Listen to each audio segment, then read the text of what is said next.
ঋণ কেমন জানেন? ওই যে এখন মানুষ ঋণ নিচ্ছে 1 কোটি টাকা ব্যাংক থেকে, 2 কোটি টাকা ব্যাংক থেকে, হ্যাঁ, কত বছর, 10 বছরের জন্য, 20 বছরের জন্য বাড়ি করছে, তাই না?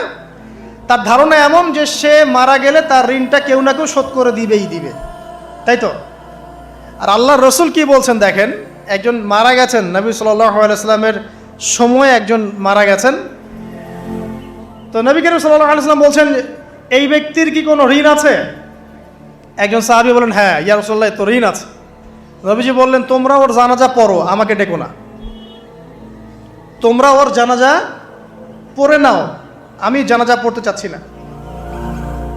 আমি এখন কেমন করে আপনাকে বুঝাবো ঋণ কত ভয়ঙ্কর জিনিস।